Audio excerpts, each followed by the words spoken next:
So welcome back guys to We Talk Boxing. And in this video I'm going to be talking about the fight which has been announced for August 16th to be precise of August, and it's going to be live on the Zone pay-per-view in Saudi Arabia, Riyadh. And that's between Filip Hrgovic and David Adeleye. Now, as always guys, if you haven't subscribed already, please subscribe, help us build this channel even more, and if you have, thank you. So when I heard the news in regards to this fight, and I thought that is a tough step up for David Adeleye, and when I heard that he's not going to be fighting Jamie TKV in the rematch, then I thought it's probably money which has probably swung in his direction, and maybe that he just genuinely fancied a tougher challenge, because Filip Hrgovic is no mug. Filip Hrgovic has got a lot of pedigree, and in his last performance against Joe Joyce, I think personally that's probably his best performance to date, because there's quite a few of his performances since the Zhilei Zhang fight, which was back in 2022, where I thought this guy is hit and miss. He's clearly got the talent, clearly got the ability, but just is lacking a bit of heart, lacking a little bit of desire, lacking stamina, because he's got the rest of it, which is weird. But anyhow, he's now set to take place and fight against David Adeleye. This, I think, is a bit more of a step up from Joe Joyce, because Joe Joyce is on the downward trajectory now. But if this was 4 or 5 years ago, when Joe Joyce was at the top of his game, full of confidence, and considered one of the most dangerous men in the heavyweight scene, then the roles would have been reversed. The Joe Joyce fight would have been a lot harder than the Adeleye fight, but it's not, and boxing moves on. But David Adeleye, I'd say he's still around British level, okay, and I believe that Hrgovic is beyond that. Hrgovic is a good, strong, fundamental heavyweight and is world level.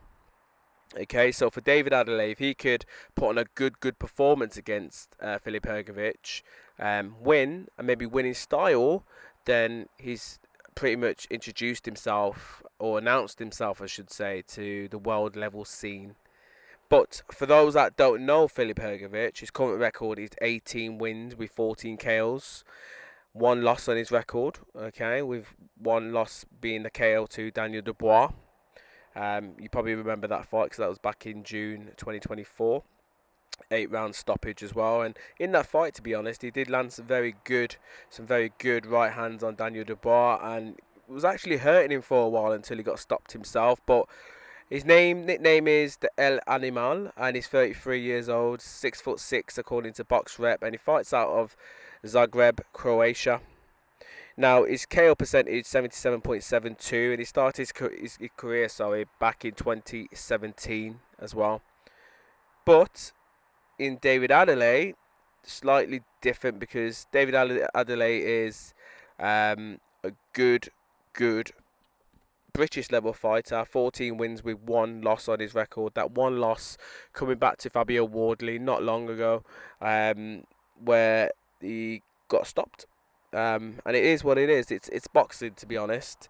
But the reason why I say that David Adeleye is not on the world level scene at this moment in time is because I'm going to say how it is. He struggled against JBTKV, and if it wasn't for the controversial knockout or knockdown, whatever you want to kind of call it, he probably would be sitting down here now with another loss on his record, because Jamie TKV wasn't excited, wasn't brilliant, but he was outscoring him with the jab, and he was frustrating David Adeleye. Adeleye couldn't get into the fight, to be honest, and as I said, if it wasn't for that knockdown, then he would be sitting here with 2 losses on his record. But big step up for David Adeleye. It should be a good fight, because David Adelaye's got that personality, that raw, aggressive type of personality, and we'll try and mix it with Filip Hrgovic, whereas Filip Hrgovic, I don't think will take a step back, and he will fight fire with fire.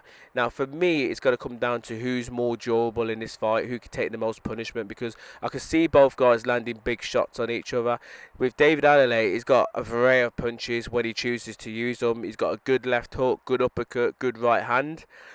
His jab is null and void, but with Filip Hrgovic, he's got a decent jab, very good jab at times, but his right hand is on point. And another thing I want to say about Filip Hrgovic is that his accuracy for landing on the button is phenomenal. It's probably one of the best in the division, to be honest, because he lands all his shots on button as well, and it is quite durable.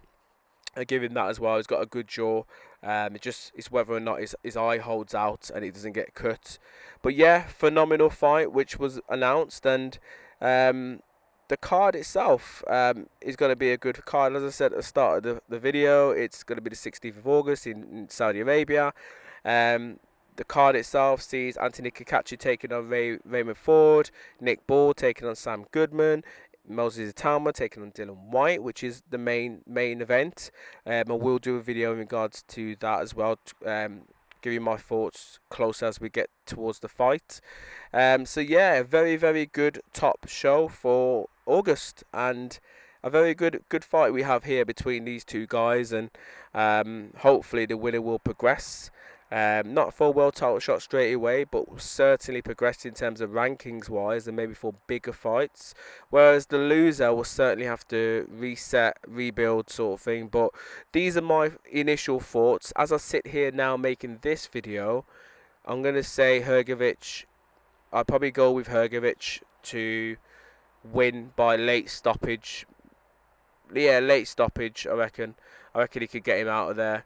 Whereas it is heavyweight boxing, if he gets clipped, he could go down and lose, and vice versa to either man, because it is heavyweight boxing. But as I sit here, I'm going to go with Filip Hrgovic to win by late stoppage. But as always, please subscribe and comment. Bless.